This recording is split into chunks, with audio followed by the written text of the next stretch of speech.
Canada's had the worst economic growth in the G7. We're now projected to have the worst economic growth for the next 10 years and 30 years in all of the OECD.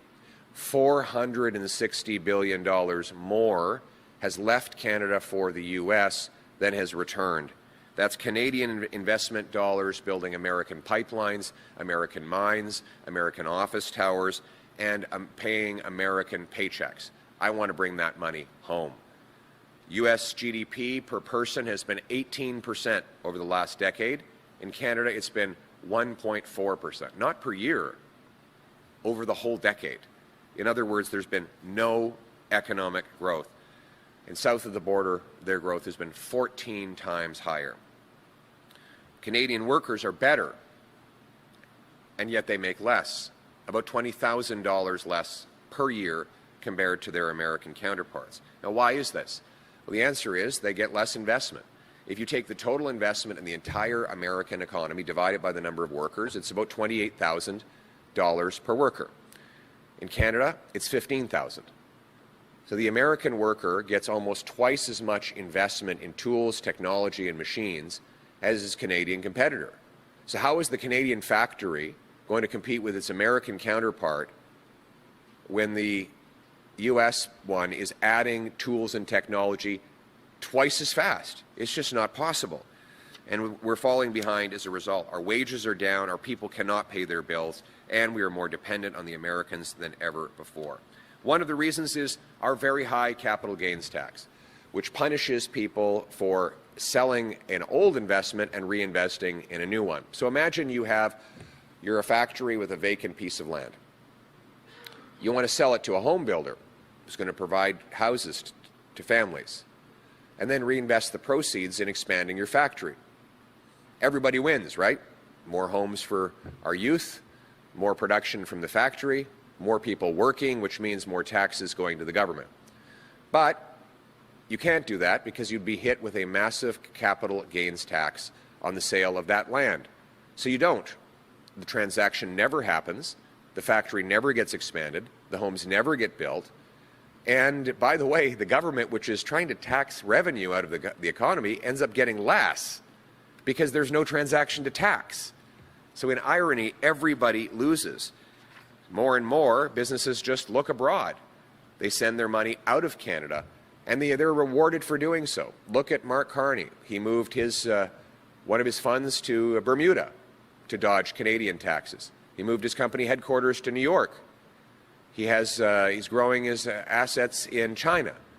Also, he can avoid paying the Canadian taxes that he and the Liberals want to impose on everyone else, all while he hides these continuing conflicts of interest from the sight of Canadians.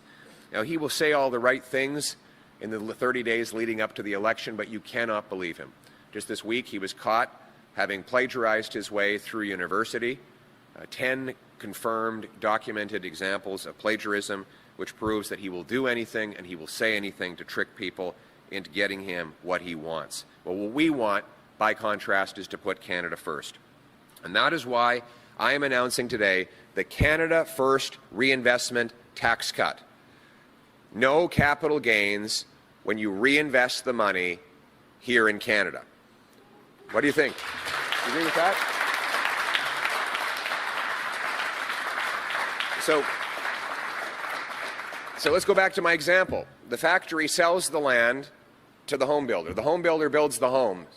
The factory takes the money and reinvests it immediately in an expansion, hiring more workers, adding more machines, creating more jobs, and helping us to become more independent.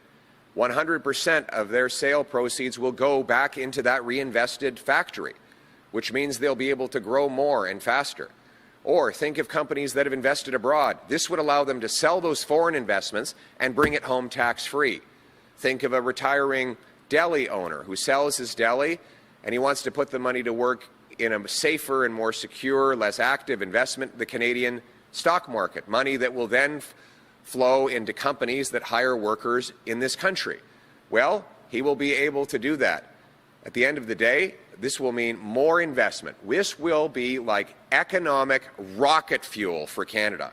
to put us in liftoff. We will soar above the Americans. We will reverse the lost Liberal decade, and make this country boom. The Americans will see the investment pouring back over the border into Canada, and it will allow us to build the infrastructure we need: pipelines, mines, factories, export terminals that will get our goods overseas, going around the Americans, making us more independent and helping build that economic fortress so that never again do the Americans have us in such a weak position as the Liberals have put us after the lost Liberal decade. It will allow more home building. You think of a small family that invests in a few rental properties. They decide to sell those 5 or 6 properties and reinvest them and to build 10 more. Well, they would be able to roll that money right in, 100% tax deferred, to build the homes of the future. It'll allow small businesses to sell an old, tired asset and reinvest it in inventing new technologies that will make our economy break through. It will mean more mines, more pipelines, more factories, more data centers, more housing, more paychecks, more economic independence. In other words, putting Canada first for a change. We will also preserve the existing lifetime capital gains exemption for small business owners and farmers who will benefit from this deferral on top of their existing exemption. Speaking of farmers, many of them will be able to sell assets to expand their farms. Or a retiring farmer might sell his farm and use the money to invest in a Canadian business. There will also be a very interesting new dynamic. When somebody sells an asset in Canada today, there is literally no extra incentive to reinvest it in Canada.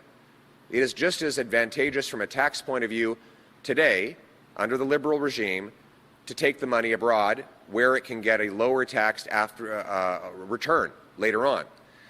However, with the Canada First reinvestment tax cut, it is only available when you reinvest in this country.